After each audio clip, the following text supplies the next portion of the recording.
Abbotts Hall farm in Essex on the coast at the headquarters of the Essex Wildlife Trust, and I'm here with Rich Yates, the Chief Exec of the Wildlife Trust. So Rich, welcome to the podcast. Thanks, Jules. Very pleased to be here, talking to you. Lovely day for it. So I thought we'd just kind of jump straight in and talk a bit about the Wildlife Trust and the role it's played in nature recovery for 6 decades plus, getting on towards 7. So tell us a bit about the trust then.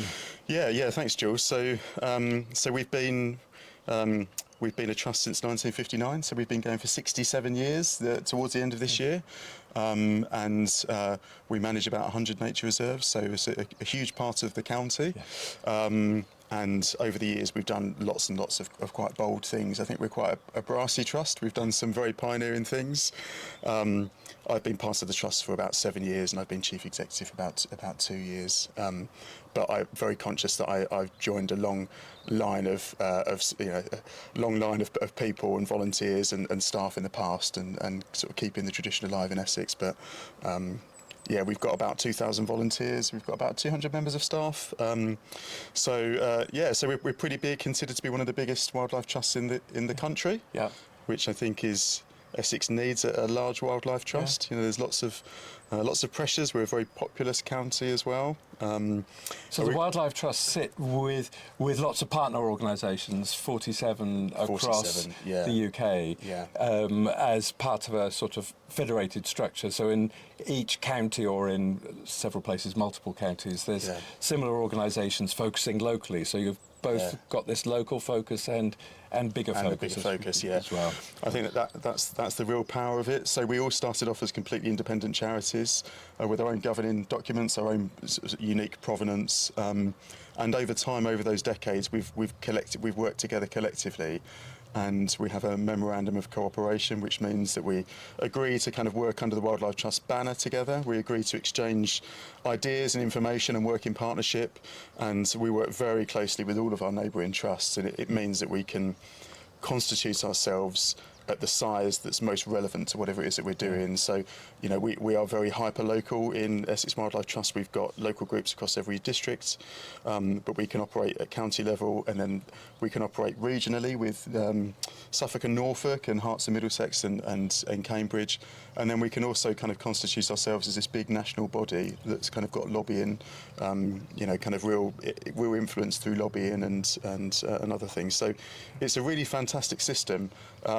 So it's kind of it's tracked in some ways, if we could put it this way. The establishment of the Wildlife Trust here was one site at Fingringhoe, an old gravel works, sand and gravel works, and with a focus in those days everywhere really, a focus on species and particular habitats, and then particular reserves. Yeah. But then over time, kind of that spreads to a focus on nature recovery across landscapes, across counties, and the kind of organisational structure allows for that sort of collaboration. It does. Say, well, let's do something across East Anglia together. Yeah. There's a way of kind of thinking about nature on that scale. Exactly. So we see we have that dual role of managing nature reserves and those being the foundation for nature's recovery in the county, but working outside of that, so that sort of 99% of Essex we don't manage.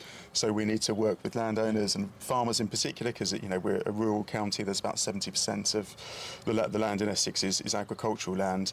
So it's really important that we have that dual function and that we're managing our own stuff, but we're also working as far as we can in partnership. Yeah. And we're very fortunate in Essex. There's lots of great organisations, amazing farm clusters. There's lots of people that are really up for nature's recovery. So it's a fairly open door for us. Yeah. But our structure allows for both of those things. And education, of course, is another really big thing that we do. Yeah. So let's talk a little bit about the volunteers, because the members of the organisation help to resource it and give their support to the organisation, and there are kind of volunteers right across the county who are doing what sorts of things? I mean, they're kind of helping with the work of the Wildlife Trust enormously. They are, So we're about kind of 11 or 12 volunteers to every member of staff. So our workforce is mostly volunteer-led, and we've always been a volunteer-led organisation. So it kind of that's very, very important. But the volunteers enable us to kind of operate at scale and to kind of amplify what we do. But they do all sorts of things. Almost every reserve that we have will have a volunteer warden who's responsible for looking after that particular reserve. So we couldn't have 100 staff looking after the reserves. It's just not cost effective. We even though we've got a really solid membership base, it's a very expensive thing managing land. So we have a volunteer warden generally managing that reserve, and they will have a volunteer work party who will be responsible for enacting the management plan. So a reserve will have a management plan, and you'll get a team of volunteers, maybe 10 to 20 people that get together once or twice a week.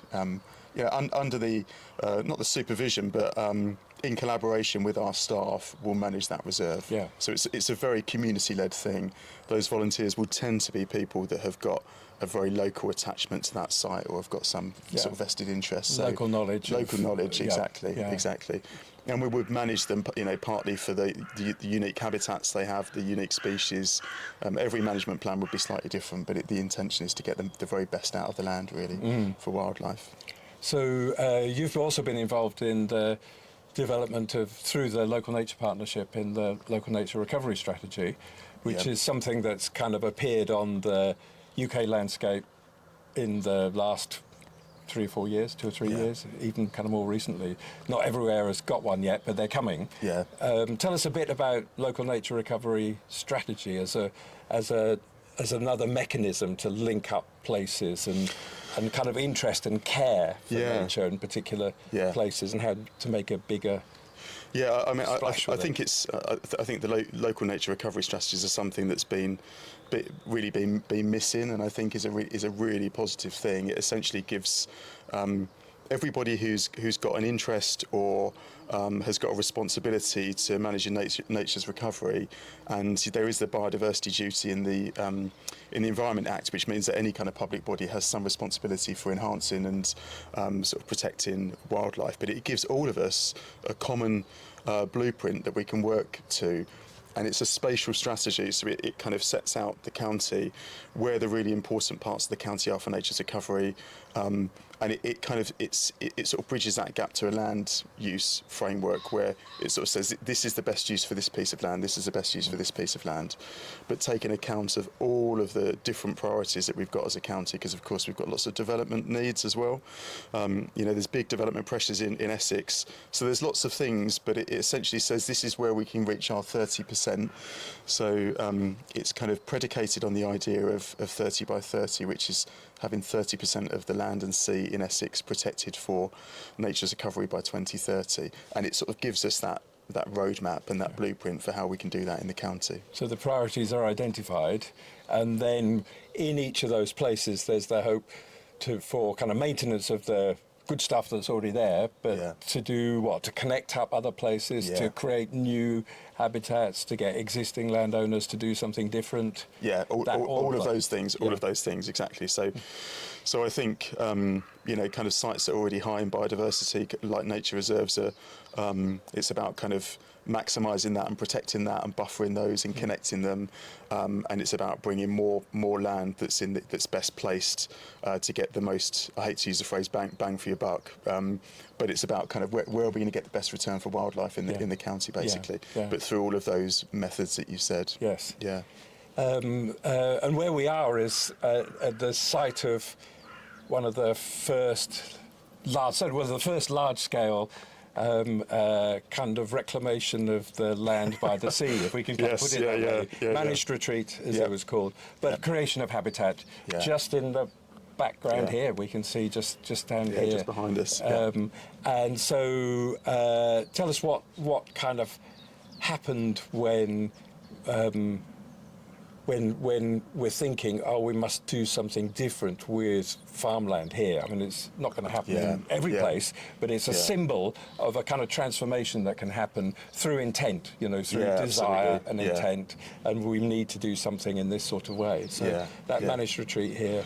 it was a symbol as well as a real It's a thing, symbol, so- yeah, it is, yeah, and even now. So it was 24 years ago. Next year will be our 25th anniversary of that, and I know that you were there. I was on there, the day, yeah, weren't exactly. you? Yeah, I so was, you know about it firsthand, and actually, it's really interesting now when I speak to people. Loads of really incredible people in the county were there on that day, so it was a bit of a. It was a bit of a kind of like a threshold moment, I think, in the county. So many sort of well known and high profile people within the county were there. So, but anyway, so it was. It's something that we still look to as a trust to remind us of our pioneering heritage. I think it gives us inspiration still, but essentially it was just on the Blackwater Estuary. Some of the sort of villages upstream, like Salcott, where Salcott Creek is just across the way, that village would periodically flood.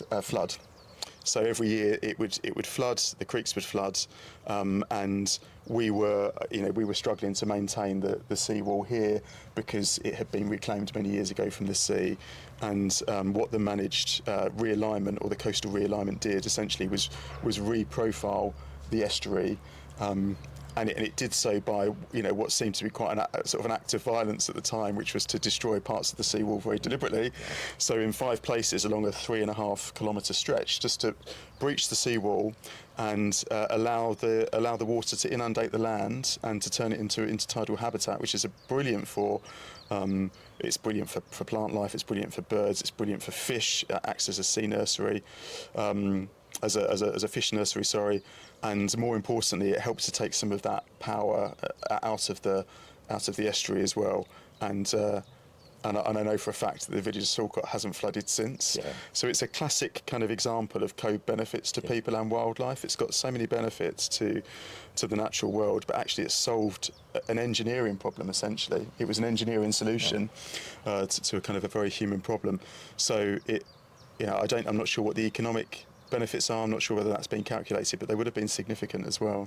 So lots and lots of benefits. I think it's kind of rare if you establish a new nature reserve, or if we go back to the the beginnings of a reserve at Fingringhoe. I mean, that's a moonscape. It was a moonscape, yeah, it was, yeah, absolutely, yeah, absolutely, yeah. Almost nothing living on it. So it takes some years for the plants to re-establish and to re-invade and scrub to come up and trees and so forth. And now, of course, it's one of the highlights for nightingales. It is, yeah. It's probably the meta population that it's part of, Fingringhoe, we think is probably the biggest meta population of nightingale in the UK, possibly more so than Lodge Hill in Kent. Yeah. So it's absolutely brilliant. But you're right, Fingringhoe in just kind of 60 years has become probably our most biodiverse site. Yeah. And interestingly, all of the disturbance caused by the quarrying has made it more biodiverse than it was at any point in its natural history, which is always a really interesting dynamic. But we've got other examples within the trust, like Thameside in Thurrock, which 15 years ago was northwest Europe's largest landfill site. And if anybody had been there, they would remember what it was. Yeah, I mean, the local people it was Mucking Marshes was the name, and it was just absolutely heaving with rubbish, and through some ingenious but fairly simple engineering, that was capped and covered with topsoil. And all of the methane, as the waste is degrading, it's being captured by substations and put into the national grid, and the land above the surface, above the pie crust, it has become an incredible nature reserve in just 15 years. So in a decade and a half, not 6 decades like Fingringhoe, but in a decade and a half. The return for wildlife has been incredible. Yeah. So it's a real symbol of nature's recovery. Isn't that interesting? So we've got different patterns of pace for these things. Fingringhoe over 60 years, Abbotts Hall at the bottom here, 24 years, going from farmland, rather kind of on the edge of things and prone to flooding and so forth, and now into tidal marshes and saltings and so forth. And then faster in other places. And well, let's take one more example, because we're sitting right by a pond. So talk a little bit about the pond, the Essex Ponds project, because that is something working with landowners where actually we're talking on kind of 1 or 2 year scales where you can make dramatic changes to biodiversity by doing some little bit of engineering on a farm. Absolutely. Yeah. I mean, it's a very, it's quite a sort of simple thing that you can do, create a pond, but it's probably the best possible thing that you could do for biodiversity. You know, if you've got a small piece of land. So we're doing something called the Essex Ponds, the Ghost Ponds project. Ghost ponds. Yeah. So if you go back a few hundred years, Essex would have just been a county of ponds, really. You know, because we're quite flat and low lying, but there's kind of a very arable, and there would have been lots and lots of natural kind of pits and forms, and so it would have been a bit of a pondscape, really, Essex. And Darren Townsley, who's one of our fantastic colleague, he and a team of volunteers have mapped all of the ghost ponds in Essex using very old maps, and identified about 30,000 ponds that are no longer with us. Yeah. Except that you might be able to see them as slight depressions at the edges of fields. Exactly. Or LiDAR data or anything like that, or from the air. Yeah. If you kind of had some drone footage of fields, you probably see the ghost ponds like that. So they're there as kind of shadows in the landscape. And what Darren's been trying to do with landowners is to bring them back. And the great thing about ponds is that there is, you can get funding from organisations like FWAG, which is the Farming and Wildlife Advisory Group, and then you can get countryside stewardship agreements to get income for your pond. So you can make it work financially, both in creating the pond and keeping the pond, which is great.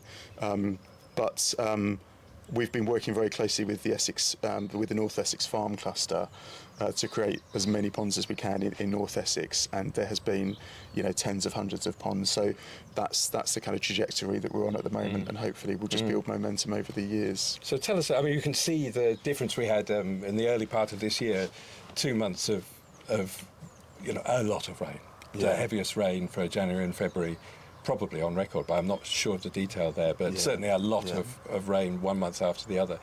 And old farm ponds by roads will cause flooding on roads because that's the way the water runs to it. Exactly. And if it has to go somewhere. It has to go somewhere, and if it goes on roads, that's a cost to people. They can see it.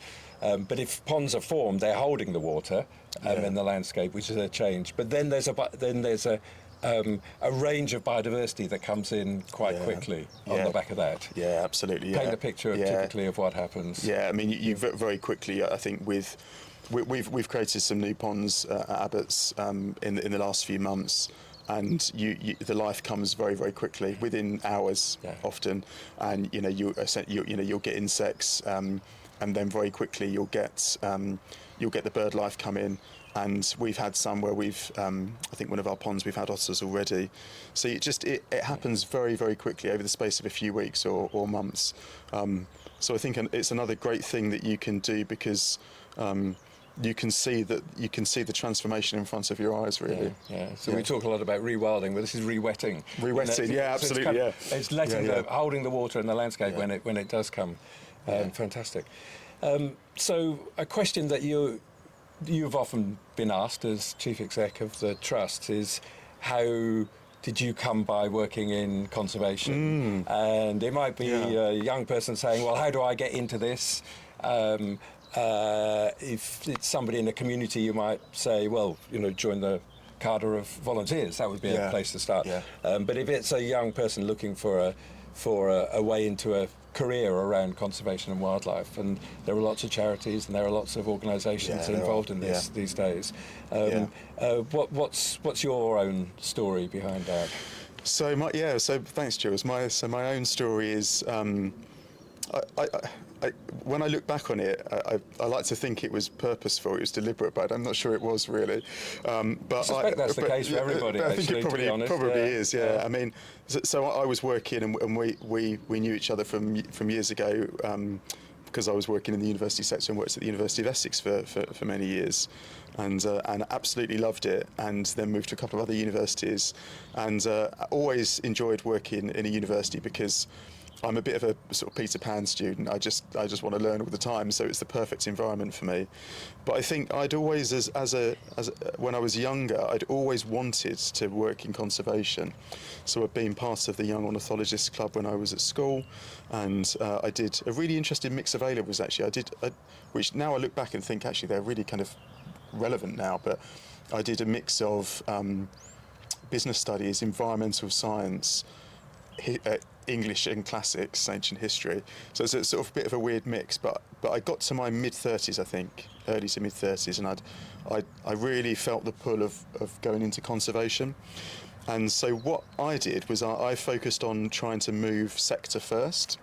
So I got a job, at the time I was the head of marketing and communications at the University of Suffolk, and I essentially got the same job-ish here at the Trust.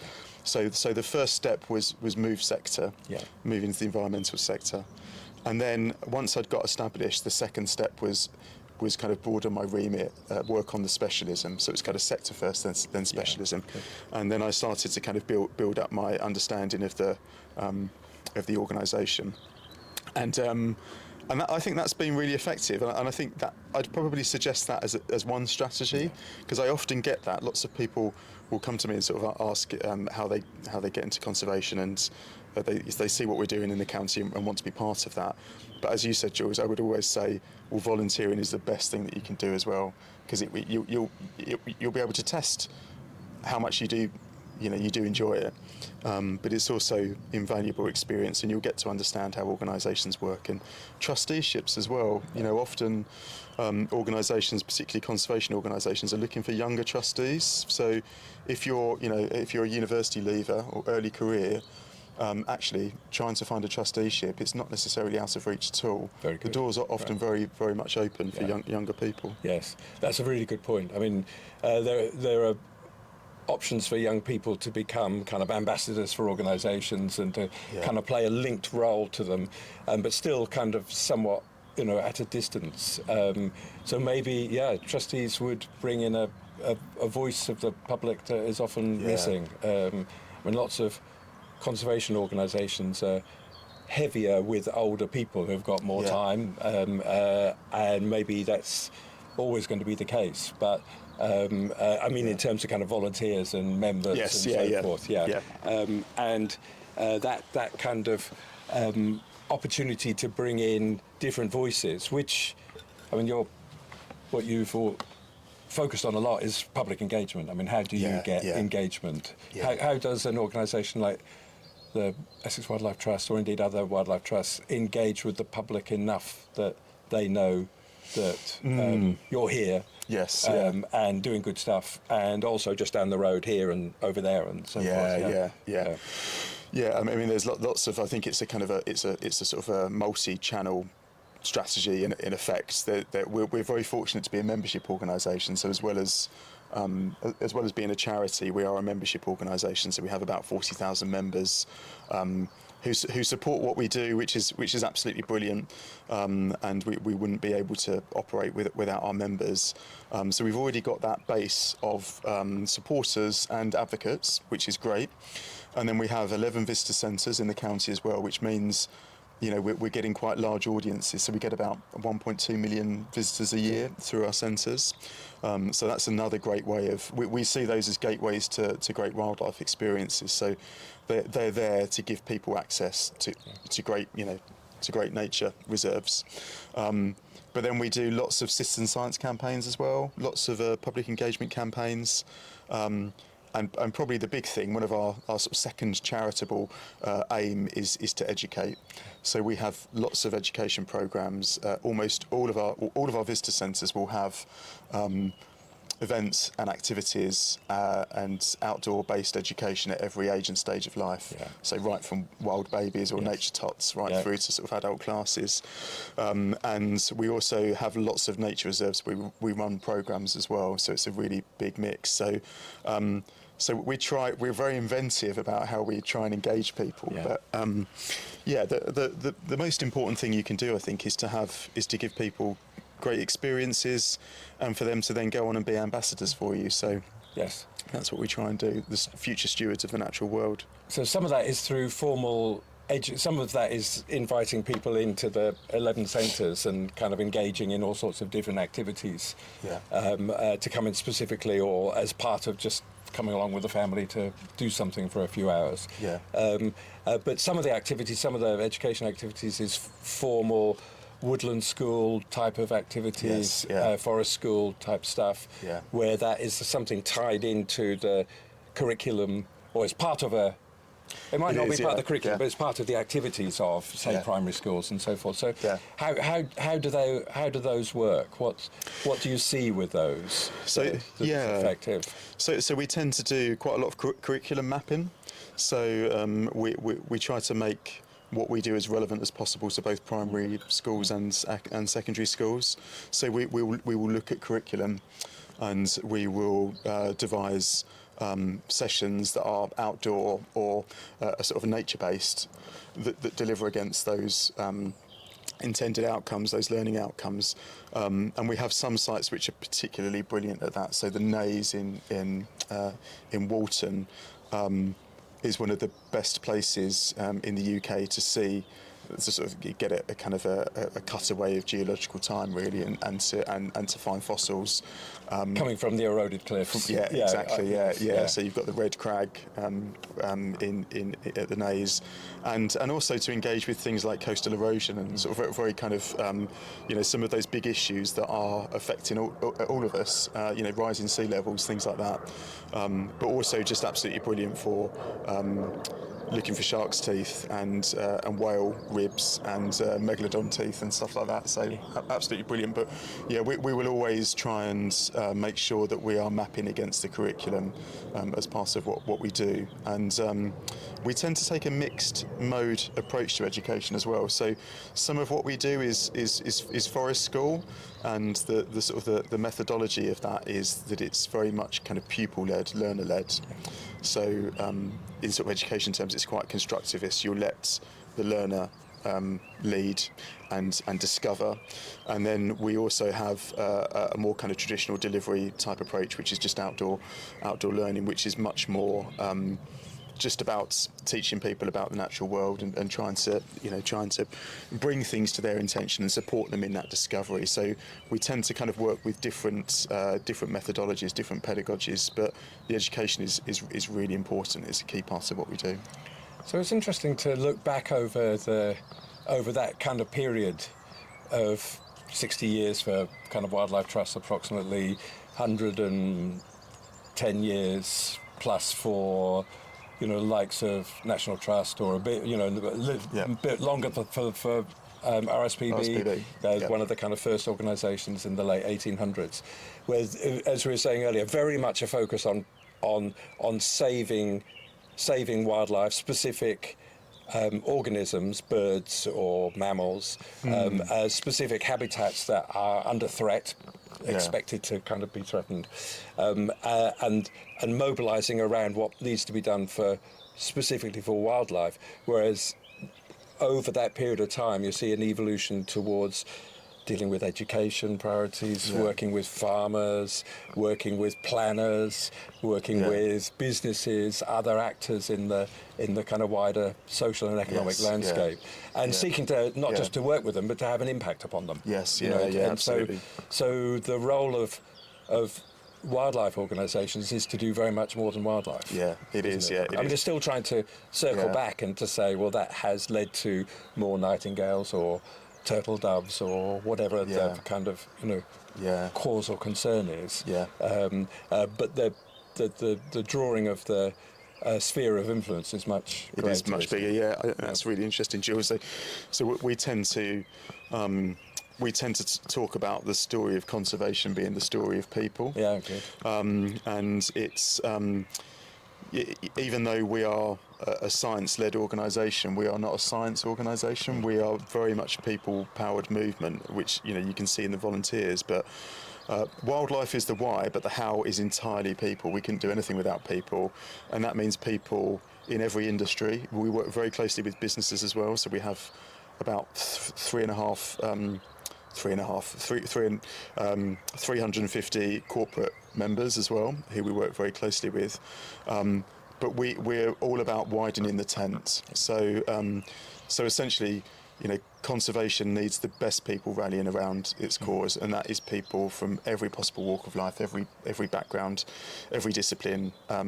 I see conservation as inherently interdisciplinary. That's the kind of way that I see it. So, as you say, it means working in partnership with everyone. Really, if you approach things in an adversarial way, pitting yourself against people, you're very unlikely to have much impact. So it's all about working in partnership as far as possible.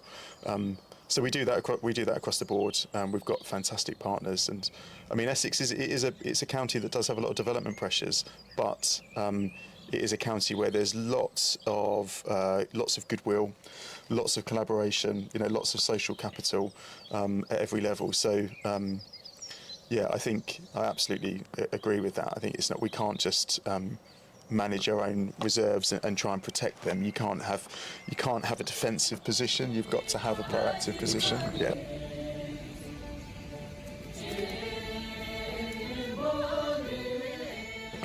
Well, let's move on to a few questions about some thoughts from your side. Something you're proud of achieving. That. Against the odds, perhaps, but it might be something that you're pleased that you were involved with in some sort of way. Pride and identity are quite important, and in kind of modern life, very often our kind of pride that we have in particular places that we feel a part of them is undermined and damaged in ways, and people's identity starts to feel fractured in some sort of way. So I'm not against the term, although sometimes people are a bit sniffy about it, but we should feel kind of like, this is something we're glad that thing happened. Absolutely, yeah. And I think as working in conservation, sometimes it can be it's endlessly inspiring, but it's also you're up against it a lot of the time. It's challenging, so you need to feel that pride. The pride fuels. And actually looking back and seeing things we've achieved in the past is really important to kind of just keep you buoyant sometimes in a sort of difficult time. So lots of things I'm really proud about. I think that the thing I'm possibly most proud about, because it's so much a part of my own ideology, is that we continue to make our nature reserves free at the point of access. Yeah. So we know that access to the natural world, or public access in the UK in England, is really limited. I think it's about 7 or 8%, isn't it? Yeah, and compare that to Scotland, where it's access, it's no access by exception. It's a totally different model. And if we've got about 7 or 8% of Essex that we can access, and we manage about 1% of that, so it's more than 10% of the accessible land in our county, and making that free when so much of it isn't is really important to me. And for me, that's what the membership is doing. It's enabling the rest of the county to access these critical places. We know that they're health-giving places and that they're so important for sort of mental and physical health. So for me, that's really what's in a sense kind of, we could look at this also by saying that you're creating that kind of transitions to a large number of reserves that people are able to access and visitor centres that they're able to go to. You're creating a new commons, a public realm that plays against long period of privatisation of common resources, back to the enclosure movement. I mean, it's not just something that's recent, but it's happened over a long period of time and maybe accelerated recently. But it's an important role to play, creating places, and especially if they can then become large scale. I mean, the Rothbury estate in Northumberland that the Wildlife Trust are also currently raising resources for. That will 9,000 acres. 9,000 acres. So that will go from being literally private and exclusionary to becoming public. I mean, let's kind of also say there are places that low numbers of people would be really helpful, and sometimes no people would be helpful to look after vulnerable habitats, or to make sure that people aren't trampling ground nesting birds and so forth. But setting that little bit aside, the general principle is one of we need to do stuff to allow all people to come. Exactly. Yeah. And I definitely see it in those terms, as I think it is parts of the new commons. And you know, for me, I think most of the people that work in the trust would say that that nature is a human right. Yeah. And I think that's the sort of fundamental point. Really, we should all have access to nature for free. Yes. And so it's not always easy to do that. You know, managing land well is not cheap. Yep. And it's a very involved process, and you know, we need our 2,000 volunteers, but the result is that we are giving the people of Essex access to nature. So that is really important to me. Exactly. Yeah. A hero or a heroine, somebody that you look up to, somebody who may have had kind of significant influence in the past, or it might be somebody that you look at from a distance. How many can I choose? 2 or 3. Can I do a couple? Yeah, couple. Can I do a couple? Yeah. Well, so one of them I was going to. I think so. This bench is from Colchester Institute, and we have a partnership with Colchester Institute, and one of my heroes that I know is Gary Horn, and Gary is the Deputy Chief Executive of Colchester Institute, and he is. I mean, Gary is brilliant. You'd struggle to meet anyone that wouldn't say, "Oh, Gary's amazing," but he absolutely wants Colchester Institute to be a premium provider of education. You know, he's absolutely focused on them being the best they can possibly be. And I should say they're a multi-campus organisation, multi-campus college. So they also have Braintree College, which is the college I went to, because I went to Alec Hunter High School in Braintree and then went to Braintree College. But Gary is absolutely focused on that. But he's got such a clear vision for how the institute should be a leader in sustainability. He sees all future jobs as green jobs, which is such a great lens to look at everything through. They've got a biodiversity plan and environmental strategy. They manage hilly fields. That every single member of staff is working on a sustainability project. They've just, they are completely redoing their supply chain, and this bench was one of the sort of many things they've done for us over the last year or so. They delivered these. They were made by students. They've got our insignia on them. And they just delivered them a few days ago. It's very comfortable, isn't it? It's a great bench. Yeah, exactly. Very sturdy. Very sturdy. Yeah, exactly. Yeah. So I think Gary Horn is one of those, and I really another person I'd probably want to give a shout out to is actually Joanne Uy from EA Sustain. So I know that you know Joanne as well, Jules, and Joanne has she's sometimes kind of considered to be the unofficial mayor of culture in East Anglia, and I was at EA Sustain at the weekend and did a sort of book talk with an author, Harriet Ricks, and Joanne is just such a force of nature and such a force for nature. She's just brilliant at convening people.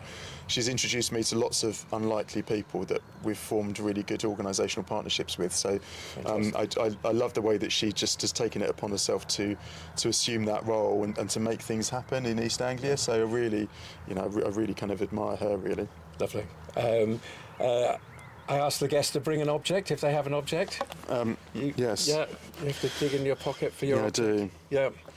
So it's that. Yeah. It is a. So it's a plectrum. It's a plectrum. Yeah. It's a plectrum. Yeah. So I think I was. One of the things that I love the plectrum. I mean, I'm a really keen guitarist, and outside of work, my main passion is probably music and making music, and I'm in a band, but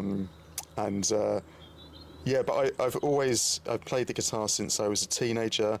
Always had a plectrum in my pocket, and I love the fact that they're kind of heart-shaped, which is kind of nice, isn't it?